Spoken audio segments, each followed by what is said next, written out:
All right. Thank you for joining us today, Mr. Kenney. It's my honor to introduce our next speaker, who's arrived just exactly on time.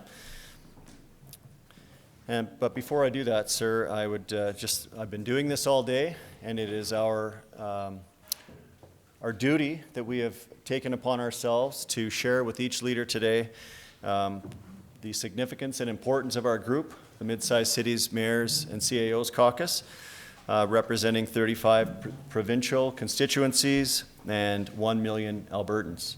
So our strength that we've been speaking about for over 10 years is the diversity of our municipalities, and all 22 of us coming together from across Alberta with a unified voice.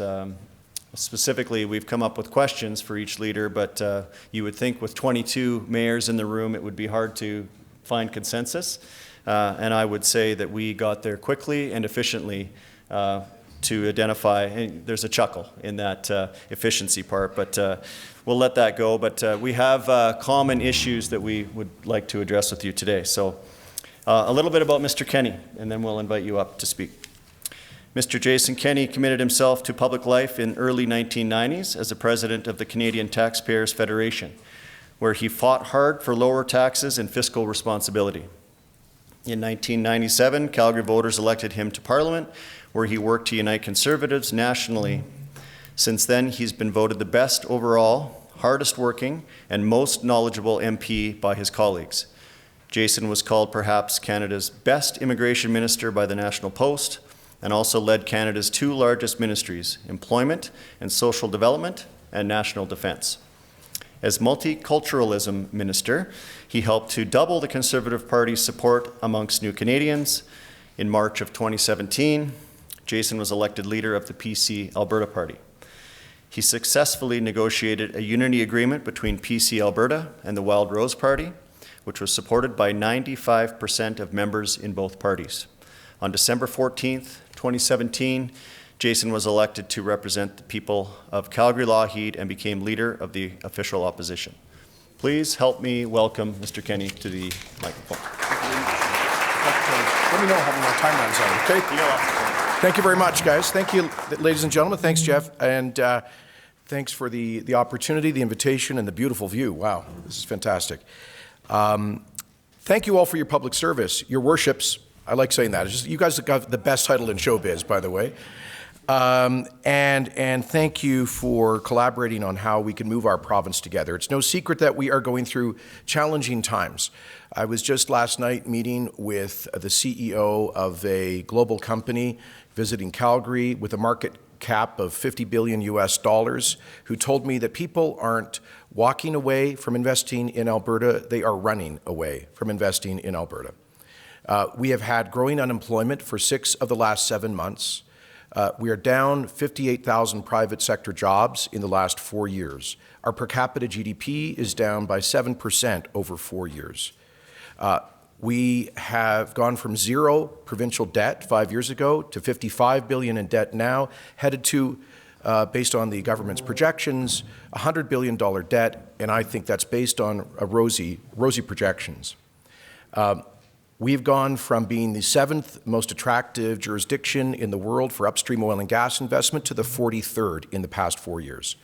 We've gone from being the top-rated province in Canada in terms of red tape by the CFIB to the 10th, to the worst province with an F. We've gone from an A to an F on the red tape scoring of the Federation of Independent Business. Payrolls are down by $1 billion a month since 4 years ago. Down by nearly 10%. And this is we are facing a number of very serious challenges. I know that you see them in your municipalities, you see them with stagnation or in some cases decline in your tax base, you see them in the unemployment, in the decline in housing values. I was just yesterday meeting with the Calgary Real Estate Board, and they report in that city sales down to their lowest level in 22 years, when the population was much larger, by the way. Since then, the population's grown, but sales have declined by that much, and essentially real estate values in Alberta have been flat or down. That means your property tax valuations as well.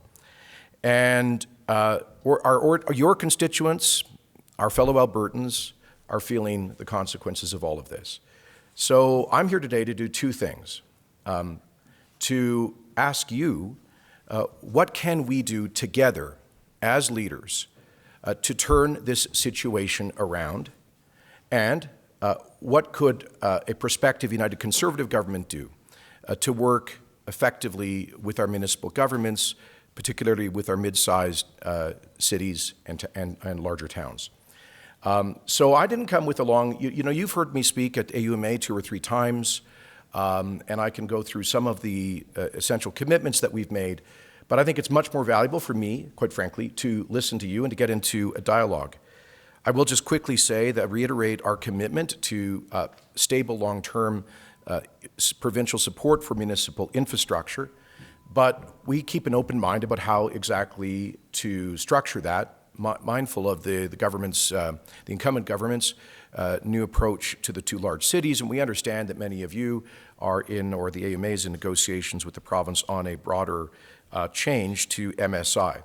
And so I don't come here with any sort of great wisdom to tell you what's the best structure for funding, but I would ask you in this conversation and in the future to be mindful of the fiscal reality. Not how you would like it to be, but how it is. If we continue to borrow $8 to $10 billion a year, eventually we run out of the ability to do it. And over time, more and more money going to bondholders and bankers in the form of debt interest means less and less that's available to municipal services, infrastructure, health, and education. It's not how I'd like it to be. It's how the current government's fiscal policy has put us in a situation where if we do not act with a period of fiscal responsibility, then we'll find ourselves in a deep hole that is very hard to get out of.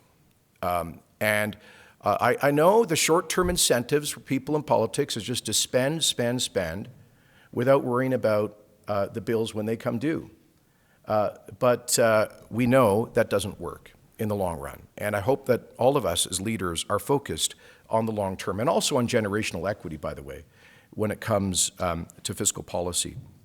So how can provincial government provide a framework of predictable and stable funding to you within the context of large deficits and growing debt? Secondly, what can you do to help stimulate Alberta's economy and renew investor confidence in this province? Province-wide, municipal taxes have grown faster than population plus inflation. So too has provincial spending. I believe these things are unsustainable, particularly in this period of continued economic stagnation. I think we all need to work together to find ways to reduce the regulatory and tax burden on Albertans, to make this province once again a target for investment and a magnet for entrepreneurs and wealth creators. So I'd like to amplify a commitment I made to AUMA a few months ago, which is this.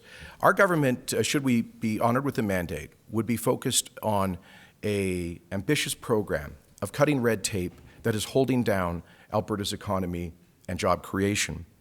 It will be our intention to actually appoint a minister responsible for red tape reduction with a mandate to cut by 1/3 the regulatory burden on the Alberta economy. In case you think this is implausible, it was actually executed in British Columbia by a BC Liberal government 15 years ago that targeted a 1/3 reduction in red tape but managed to reduce the regulatory burden on their economy by 41% in 4 years, creating what is considered a public policy model for the rest of North America and helping to set their province up for 15 years of dynamic growth. If British Columbia can do it, the get-or-done province of Alberta certainly can, particularly when we're starting with an F and the lowest ranking in the country according to the CFIB. We can't seem to build things in this province anymore.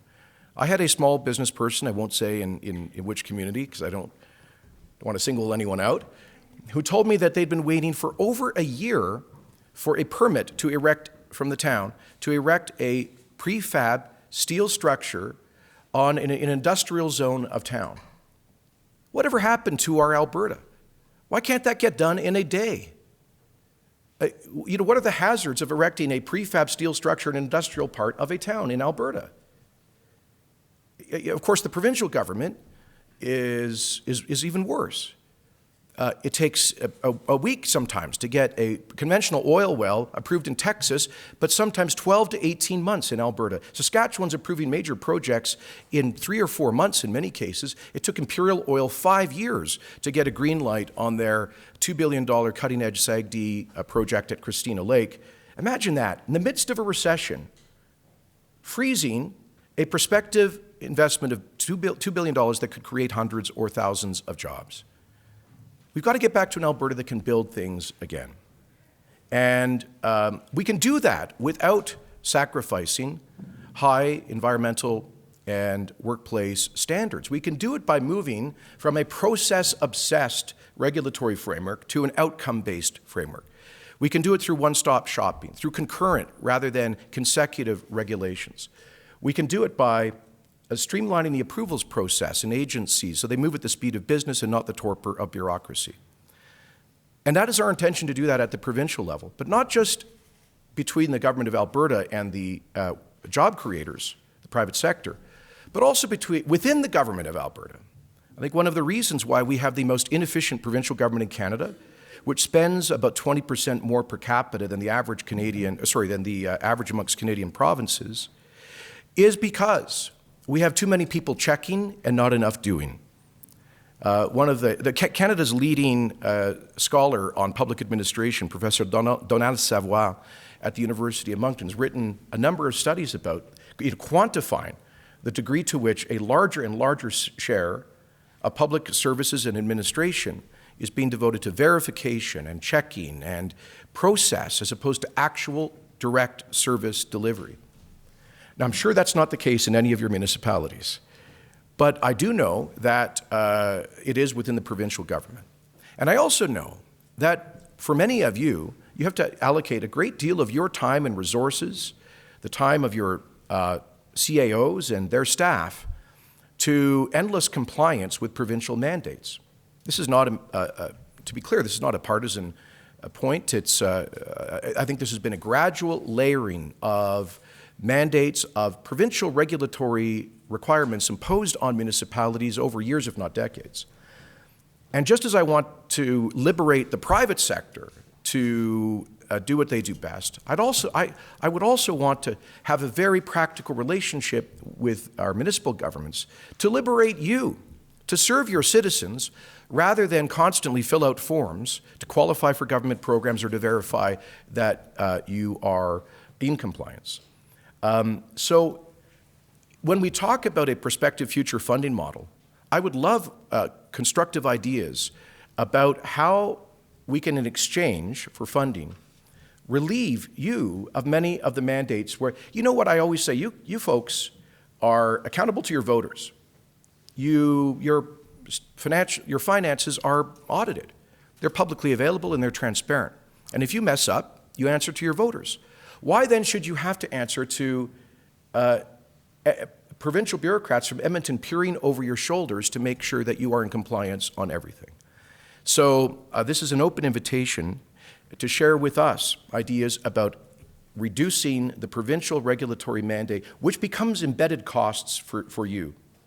Our deregulation initiative will create a number of sectoral panels for each major industry group. And we could create one with municipalities as well, where your CAOs or their senior managers could sit down with our Minister for Red Tape Reduction and offer us concrete suggestions on how to untie the regulatory knot that causes you to waste a lot of resources.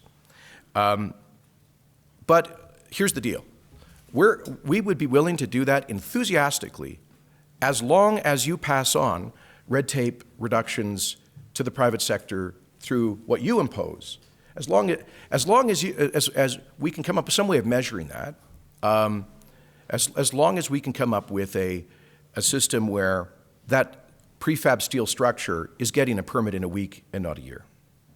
So here's my point. We all need to get this economy back on track, we all need to work together.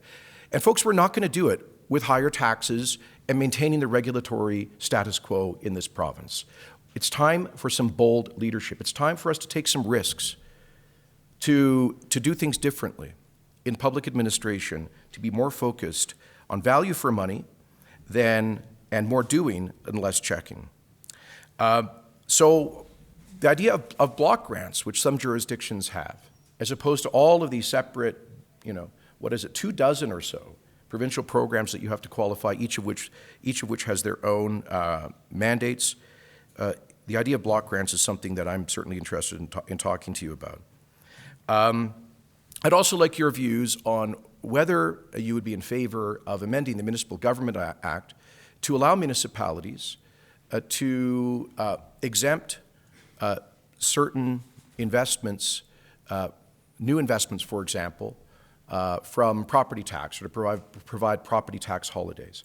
When it comes to the effort to diversify our economy, we all know that we are competing with jurisdictions like those in the United States, where municipalities often offer long-term property tax holidays or other forms of incentives. The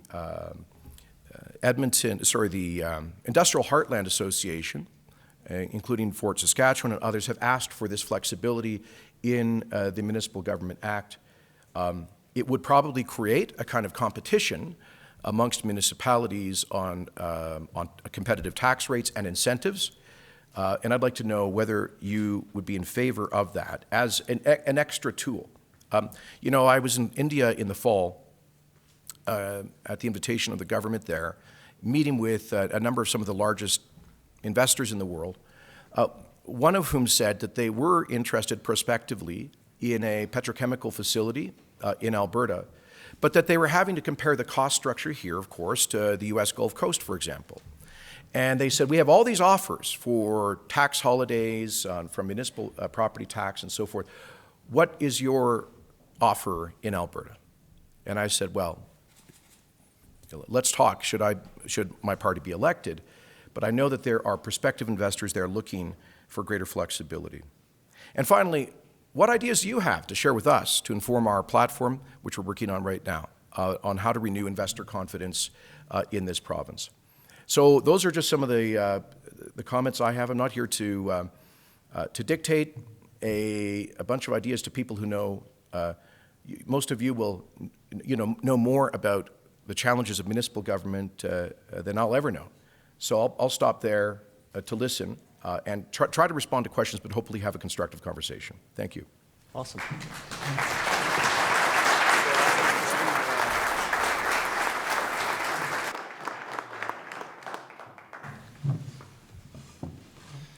Well, thank you for your words. We're really focusing on collaboration, and that is exactly why we've asked you to join the table today at our caucus meeting. Again, reiterating that we are 22 municipalities of mid-size, representing 1 million people. And thank you for noting that we know how to operate our governments, and we really welcome the ability to collaborate with the government, and that is exactly why we've asked you here today. So I will open the question with the question period, and we have a few from the floor, and thank you for taking them. How will your government, and it'll just come on. Okay. I trust in our IT department here today. So how will your government, if elected as our next premier, what do you see the relationship with this group, and how do you see working with us and collaborating? I think it's a great forum, and obviously our municipal affairs minister, and should I be honored, a premier would meet regularly with this group, and to the greatest extent possible with you individually, to take on board those ideas. I want to emphasize that should we earn a mandate from Albertans, it's our intention to move very quickly, as quickly as we can, to send a message that Alberta is open for business again.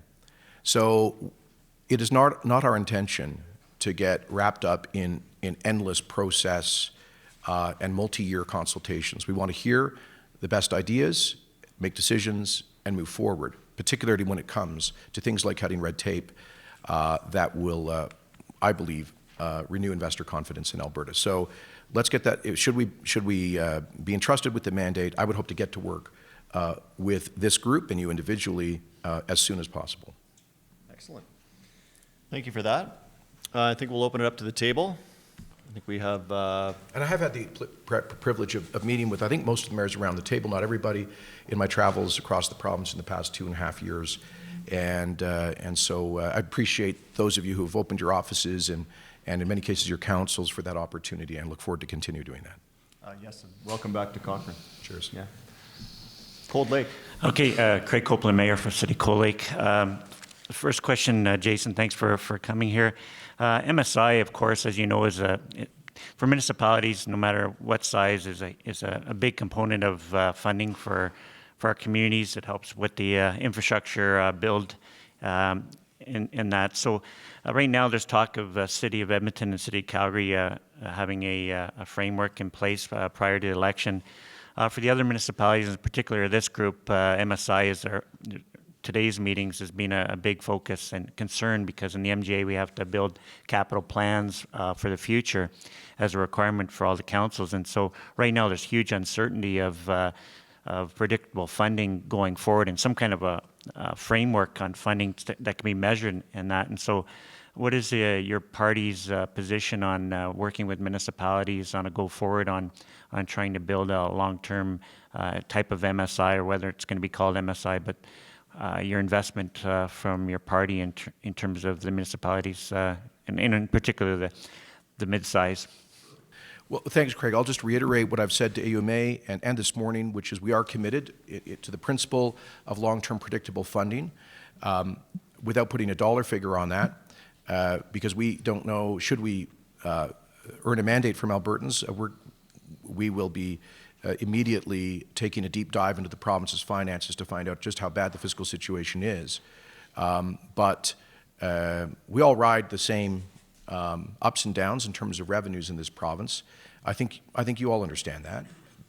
But to the greatest extent possible, the province needs to provide you with some predictability for long-term infrastructure funding. I understand all of the advantages of that. I was a member of a federal cabinet that doubled the gas tax transfer to municipalities, indexed it to inflation, and actually legislated it precisely so it would be predictable, and municipalities could literally bank on it as a reliable revenue stream. So I completely understand the value of that predictability. But my initial commitment had been to renew MSI in consultations with municipalities. The current provincial government now appears to be going in a different direction. So I'm, as I said this morning, I'm open to different models.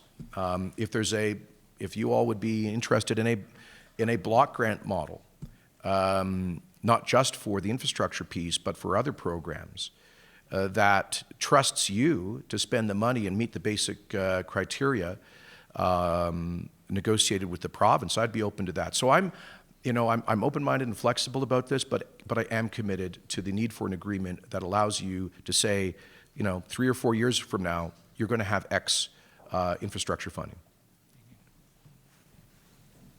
Okay. I hope that answers the question, Craig. I'm not sure what else to say. Bet. Because I don't really know what's going on between some of you and the current government. It seems a little bit opaque to me right now. So. The MSI is a question we've asked everyone today. Okay. Yeah. Thanks for joining us. Tyler Gannon, Mayor, City of Wetaskiwin. Sure. Alberta municipalities are feeling the impact of our provincial economy. You spoke about an amended MGA to include tax holidays. How else will your party partner with our mid-sized cities to continue to diversify the economy and create an environment that investors are confident in? Through unilateral provincial policy, then I'll come back to the municipal portion of this. First of all, I've described our red tape reduction initiative. I really believe that we don't just have a price differential, we also have a regulatory differential. I hear this from businesses and investors every day, and it's something we need to take on with great energy. Secondly, we will be reducing the tax burden on the Alberta economy, beginning with Bill number 1 of a prospective Conservative government, the Carbon Tax Repeal Act. If the federal government then seeks to impose a federal carbon tax on us, we will then join the governments of Saskatchewan, Manitoba, Ontario, and New Brunswick in challenging the constitutionality of that imposition in the courts through judicial references, which my party's already incidentally joined in 2 provinces.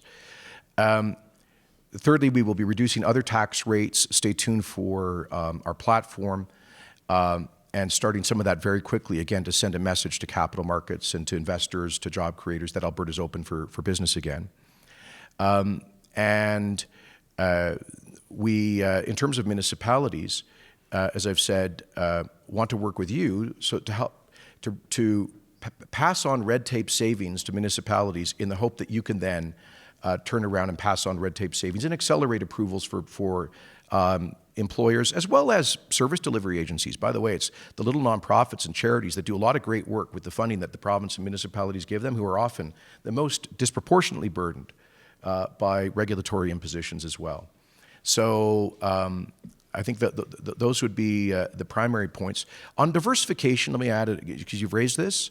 Let me raise, sometimes I think there is a false debate in this province that creates a false dichotomy between the energy sector and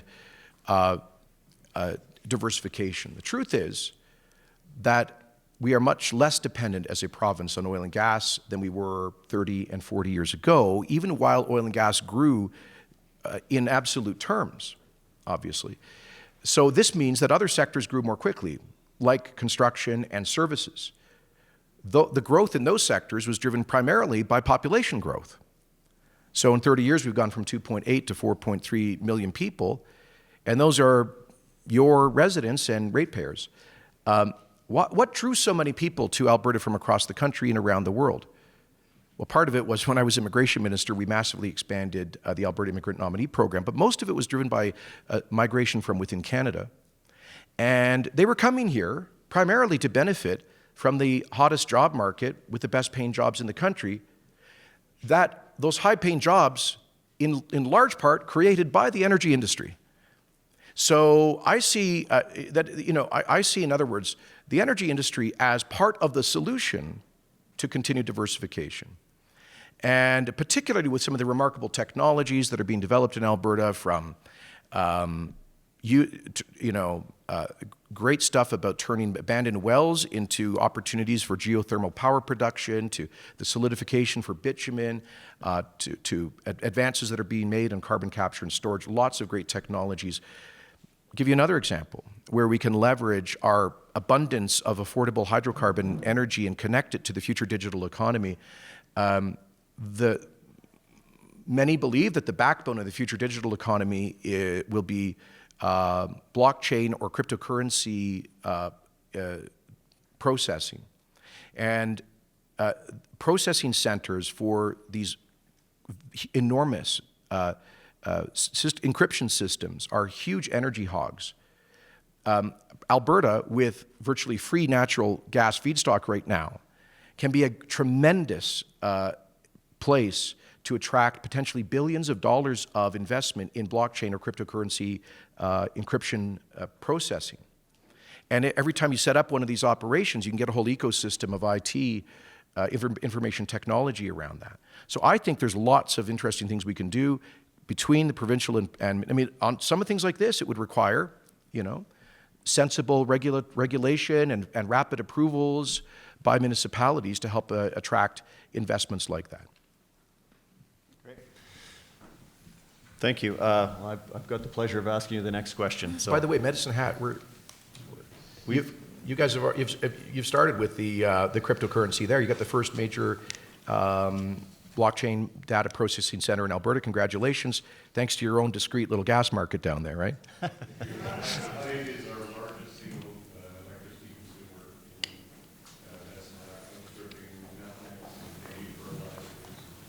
So you understand what I'm talking, and you guys sat down with Harris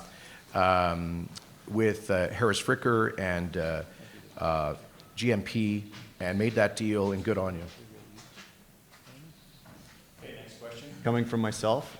You just spoke about Alberta's is growing, population is growing, and we've spoke about the diversification and the plan for our province is creating opportunities for transportation growth.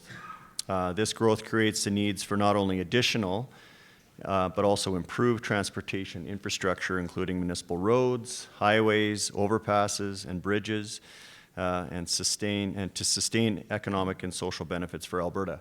Even recently, this current government just announced a Leduc overpass. Here in Cochrane, we have our 1A and 22 interchange that's on the provincial books. First question would be, would your government follow through with these projects? And secondly, as municipalities are limited in their ability to collect other revenues outside of traditional property taxes, what is your party's approach to managing and funding transportation infrastructure and your party's position on provincial responsibility to support municipalities in revenue sharing and investment? Okay, that's a mouthful. Yeah, it is. Yeah. In terms of recent commitments, if these are critical infrastructure priorities, they would continue in the infrastructure plan of the Government of Alberta. We will be presenting in our platform a framework for long-term planning and greater accountability and transparency on provincial infrastructure based on the best expert advice, so that this is less political and more objective in how priorities are prioritized, excuse me, how priorities are created in the province. So we continue to listen to municipalities about what the most important infrastructure projects are and provide the funding. But the overall envelope of funding will be contingent on the fiscal health of the province. And I hope that's true of any party running, not just the United Conservatives. In terms of managing infrastructure funding in the future, I've said this, and I've been attacked by the Premier for saying it, that I think if we, given the massive debt and the huge deficit, and I think the raising taxes is counterproductive if we want to renew economic growth and jobs in Alberta.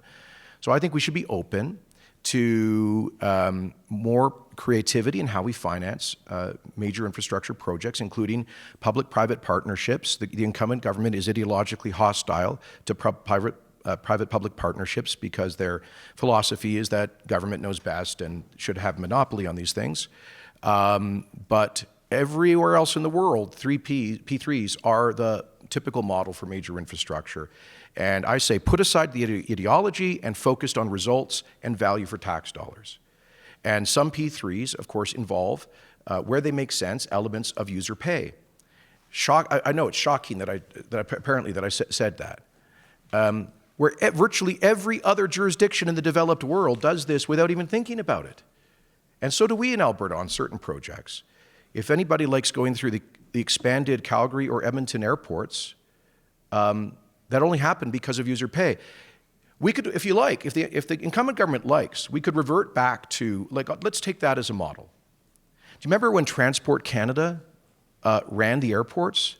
These like dark, small, crowded, I mean, it's exactly what you would imagine a government bureaucracy would imagine an airport to be. But the Chrétien government did something brilliant. In 1995, they regionalized the airports. They essentially handed them over to effectively private sector management with the ability to levy airport improvement fees, which all of us have been paying every time we take a flight, whether we know it or not, embedded in the cost of our tickets. And that's why Calgary Airport was able to build the longest commercial runway in Canada and bring more flights in and better service to customers. So where it makes sense, obviously, look, the Premier has tried to scare people that we intend to, claiming that we're going to start putting tolls on all the existing roads. That, of course, is ridiculous. No government's going to start imposing tolls on existing infrastructure or necessary public infrastructure. But if industry comes to us with request, for example, for a certain piece of infrastructure of which they are going to be the primary, if not exclusive users, why should your ordinary ratepayers have to pay 100% of the bill for that? Why should we have to layer that on top of an already massive provincial debt? Why should we not sit down with industry where it makes sense to negotiate a user pay model where they can contribute to building that? If the choice is, You know how long they waited for Fort McMurray waited for the twinning of that highway? If the heavy industry that puts most of the strain on that highway had been offered an opportunity to chip in through a partial user pay model on that highway, it probably could have been built 10 or 15 years before, better and bigger. So I say, again, let's drop the ideology, let's focus on common sense results and value for money, and that includes P3s, and where it makes sense, not on existing infrastructure, but where it makes sense on major future projects, particularly those that are being requested by heavy industry, let's look at the same model used in virtually every other developed jurisdiction on earth. Great. Thank you for that. Where's Okotoks? Way over here.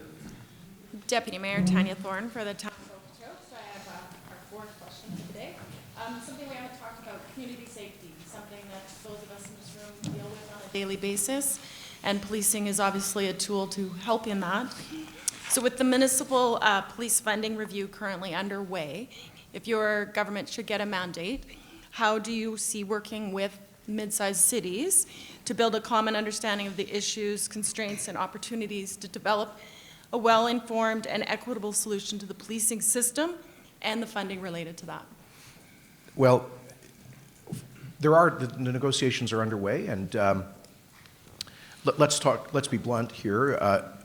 The Premier is entitled under the Elections Act to call an election tomorrow to seek the dissolution of the legislature by the Lieutenant Governor in about 12 hours. And so we are moving into what is legally called the election period under the Elections Act. So, and then shortly thereafter, at some point, a writ will be issued within, I assume, weeks. That's the calendar. And so at some point, the government will go into it's sort of a non-decision-making process. But should we be elected in the spring, we'd pick up those negotiations where they are and continue. We understand the broad requests for a new funding formula. We get that. We understand that you folks in particular and some of the towns are really stressed, and that there is an argument for a more equitable formula that we're open to. My only caveat is this. As you know, we've seen a huge spike in rural crime. And in some counties and MDs, an increase of 300% to 400% in rural property crime. So whatever we do has to take account of the imperative of keeping people safe in those communities. And you know they have unique challenges. You're out in the farm and an intruder comes on your property, well, you might be 45 minutes away from a police response. So I would just say, yes, we'll be very keen on picking up where the negotiations are with respect to a renewed police funding formula, but we don't want to end up aggravating the already serious situation being faced by rural communities on property crime. Thank you. Is there any other questions of the group? Yeah, sorry. We had a couple, yeah. Chris. Yeah, Chris Bierman, Lethbridge. I appreciated your comments on partnership with municipalities, specifically mid-sized mayors, mid-sized communities, because I think we're often the forgotten group. We often provide services to our communities. Some of us are regional hubs. And in the past, what's happened is the provincial government has forgotten partnership and uses reductions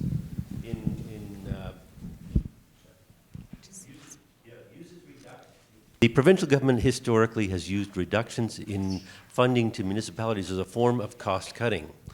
An example that I give you is reductions in grants in lieu. So historically, the grants in lieu have gradually diminished, but municipalities still have to provide services to provincial buildings within our cities. So most recently, in the last few years, there were elimination of grants in lieu for government-owned retirement centers. In my particular city, we have 18 of them. A substantial hit in terms of reduction in property taxes, which the remaining property taxpayers have to absorb. Will your government work with mid-sized cities and other cities not to download costs to us that then we have to pass on to our taxpayers? Yes. The atypical political answer, just one word. I think that's part of my point is the answer to that is yes. And the answer to this idea of reducing provincial mandates is an enthusiastic yes. But I really hope that in turn municipalities will do what they can to pass on regulatory savings to employers. We all need to be rowing in the same direction in getting this economy going. Great, thank you. Thank you. We have a couple more questions. We just get the microphone over there. Kathy. Thank you. Thank you, Jason. to Kathy see you. Heron, City of St. Albert. I stood up at the Edmonton Chamber UDI, or the UDI lunch when you spoke, and I was asking you a little bit about your environmental platform. It's still looking forward to it. We have this group, NAUMA has some solutions to some of our local issues that will cost the provincial government nothing. And it's a little bit about deregulation and giving us some power. So you may or may not be aware, Alberta has probably they do have the worst record for waste generation in all of Canada. So we're looking at a uniquely, not quite unique, but mid-sized cities have to pick up garbage, transport garbage, process garbage, and some of the recycling solutions are some legislative changes. And number one would be for Alberta Recycling. We need the fees that we charge for the environmental levies are in legislation, so the board has no power to increase the fees, and the programs are almost at a deficit and they're not sustainable. A simple solution would be to allow the board to set the fees and expand the program. And now in Alberta, we can only really recycle computers and monitors, but we should be able to recycle everything that has a plug. And it would cost the provincial government nothing. And finally, one of the biggest things is we really would like to shift the responsibility of waste, end of life, off of the municipalities and onto the producers. So you may or may not have heard of extended producer responsibility, EPR, is in most provinces across Canada except Alberta. So those are a couple of things that we would really like to see, and it would be simple solutions. Yeah, well, thank you, Kathy. Have you done a paper on this or something? You can send I us? can give you lots. All yes. right. Well, please do. Okay. And by the way, on the environmental platform, we stay tuned, but there will be a focus on conservation, on proper consultation in land use planning, and an alternative to the incumbent government's deadweight carbon tax that is just, I think, unnecessarily adding to the cost of living in Alberta as well as the cost of what you all do as municipalities. But if you have additional ideas like this, we're very open to receiving them, and the sooner the better. I think we can get you that, and I think a demonstration of commitment to the environment helps our global reputation for investment, so I think that would be positive. Strathcona? Good to see you. Good morning. Thank you very much for being here, Jason. The most important caucus that you'll see in the next 3 months is right here. You can talk really well, by the way. You could be a rapper. But anyway, let me get to my question. Diversification, totally support that idea, particularly petrochem. It's a natural for our province. But getting back to energy and pipelines, what can we do with respect to this demarketing campaign by American Interests? It's very well known. It's documented by Vivian Krause. We all know about Yes. it. We're doing a little bit right now. We've got to do a heck of a lot more. And industry's got to get involved in it also. It can't just Yes. be the government.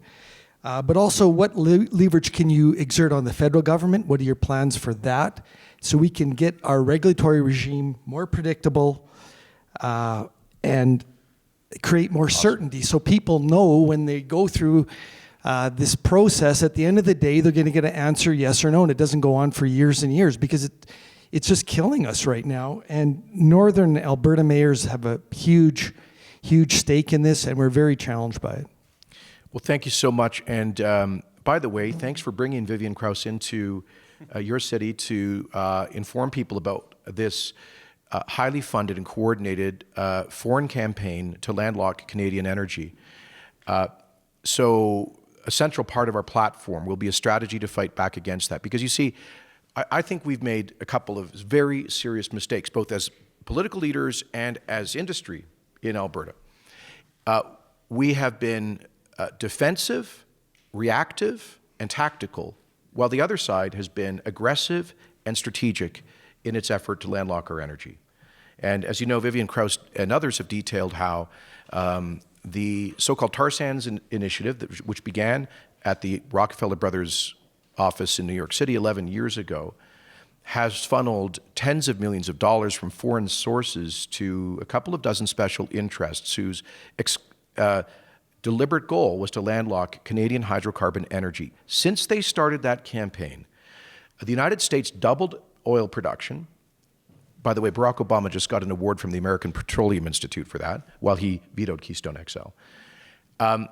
And global consumption and production of oil has increased by 10%, by 10 million barrels per day. Those groups did the square root of nothing to stop a barrel from coming out of the socialist dictatorship in Venezuela, or Saudi Arabia that treats women like property and not people, or Iran that finances conflict and extremism around the world, or Vladimir Putin's Russia.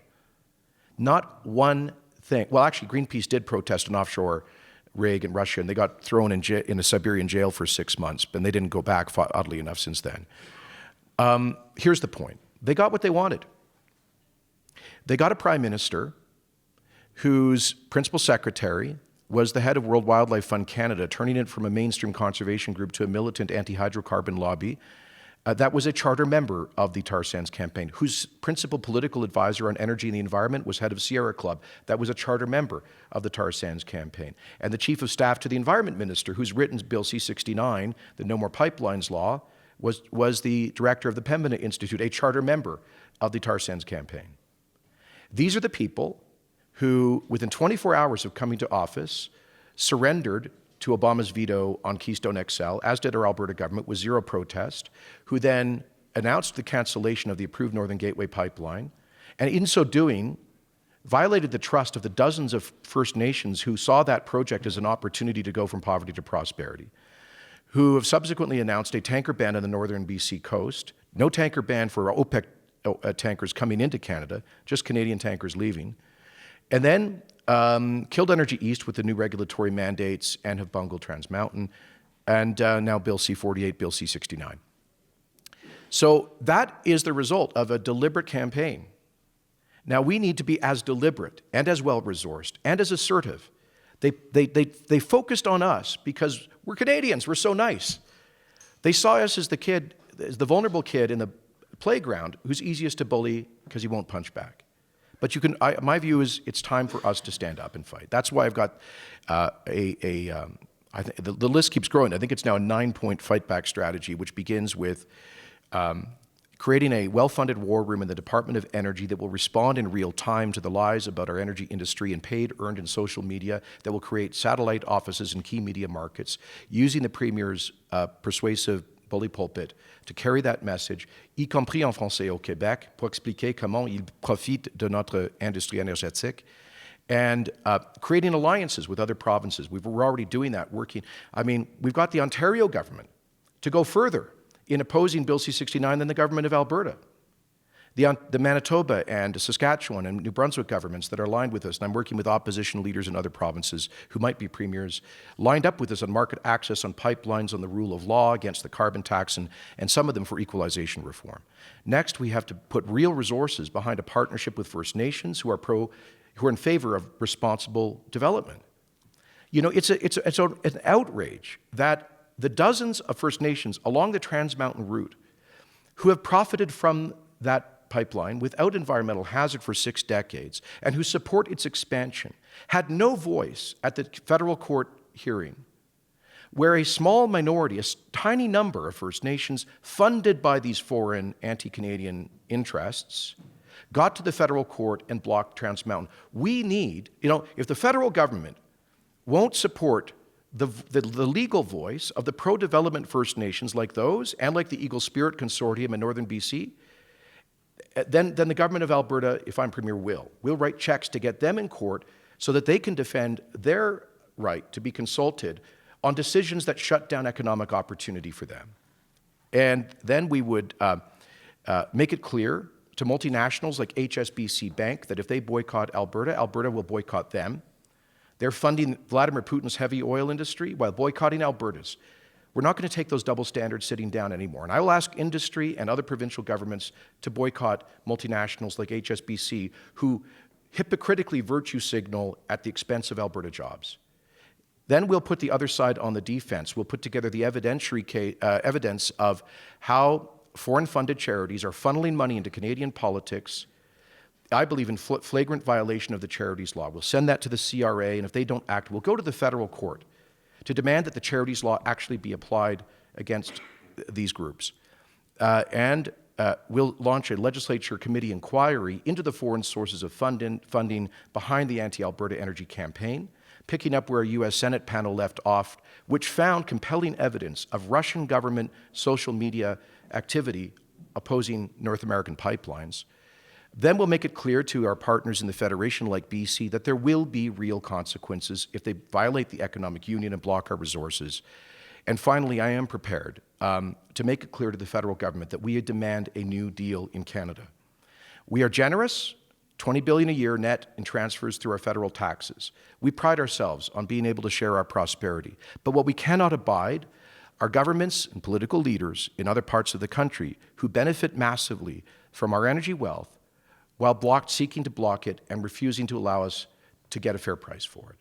And so I am prepared, if we cannot get the timely construction of a coastal pipeline or with the withdrawal of the No More Pipelines Law, Bill C-69, to trigger the Quebec secession reference of 1998 of the Supreme Court of Canada and hold a referendum on Section 36 of the Constitution, which is equalization. And I think Saskatchewan could do this with us. You'd have the two main have provinces demanding a new deal and forcing binding constitutional negotiations to elevate our request for fairness to the top of the national agenda. Those are some of our ideas.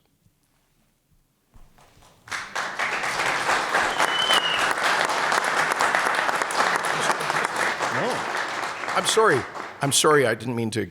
No, you were. Once I get started, and by the way, that was the compressed version. It's normally half an hour, so. Well, we have lunch soon, but not that soon. So you were on a roll. We just thought we'd let you keep going.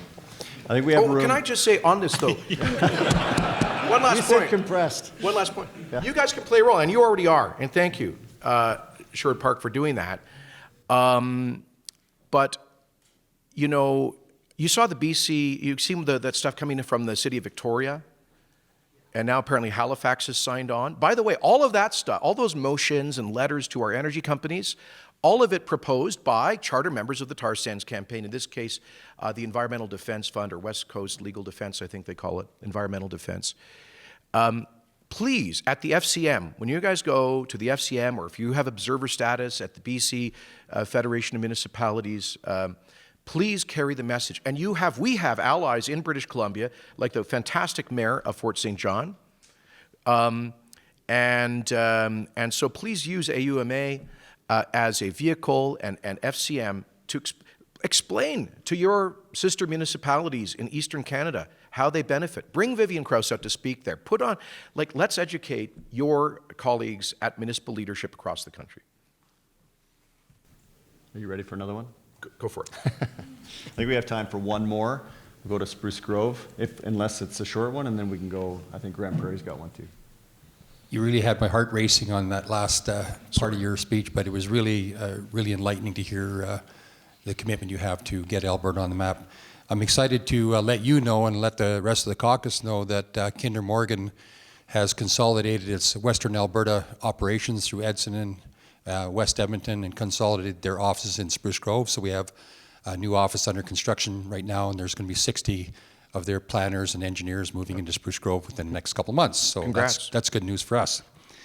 The question I had for you, if mid-sized cities could use a tool similar to what Edmonton used to establish a community revitalization levy.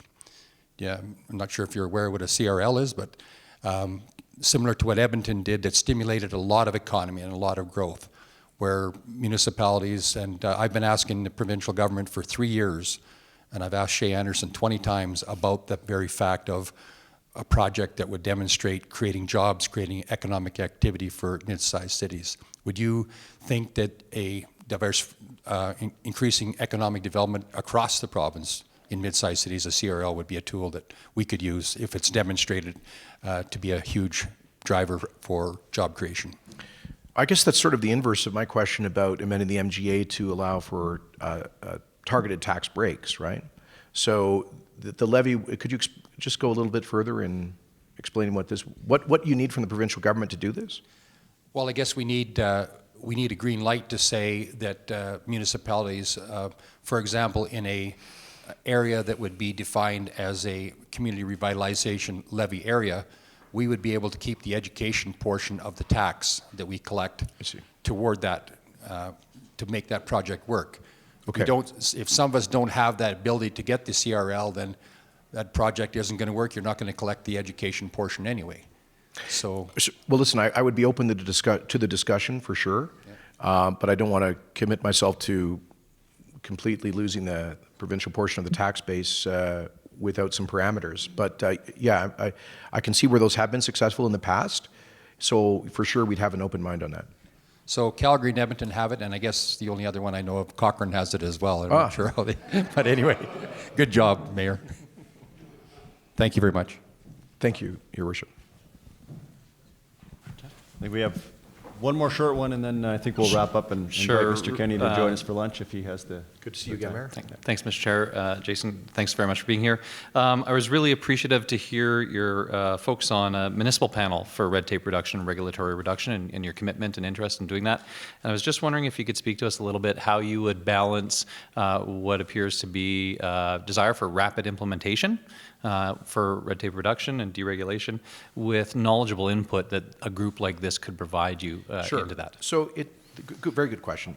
It's obviously not realistic to reduce the regulatory burden of the province by a third in 6 or 12 months. It took the BC government 4 years and really setting up systems and deep consultations to hit their 41% reduction number over 4 years. But I do want to start quickly with some low-hanging fruit, because it's, for me, very important, should my party earn a mandate, to send an immediate signal to investors that Alberta is open for business again. And you know, my dream is to see a front-page story in the Wall Street Journal saying exactly that. So we need to do some things that are rapid and meaningful right off the top. And that's why we've already been canvassing industry to identify completely dead weight regs that are holding back investment right now, which we could act on within days or weeks of forming office. But that would be the initial volley just to get attention. And then there would be a much more systematic process based on detailed consultation to get at the real guts of the problem. And I'll just give you one example in your area. You know, the new Methanex plant there, $2 billion investment, right? Great project, congratulations on getting that. Well, that company's told me that they could have done another $1 billion investment right now as part of that. You know what I'm talking about. Except that portion has a 24 to 36 month regulatory approval window. And they didn't want to hold up phase one in order to get reg approval for that other element of the project. So, in other words, they've deferred a potential $1 billion investment in your community for one reason only: regulatory timelines. And they said in other provinces, like said in Quebec, they're clearing out the regs. They're sitting down with them because that same company is making a large investment in Quebec. They said the regs are moving much faster in Quebec, allowing them to make their full capital investment simultaneously. So Alberta's losing capital to Quebec because we are slower on regs. I never thought I would see that actually happen in this province. There's one very simple example. If we can take that one piece and get him into Grand Prairie with that additional $1 billion of investment, I think that would be awesome. I think that's all the time we have for questions. We really appreciate you spending your time with us today. We have a small gesture. A card, And thank you. a card. And I have a little gift from Cochrane. Thank you. It's I got a bottle of, hey, yesterday I did a lunch speech, I got a bottle of whiskey, can you up that? You haven't seen the bag yet.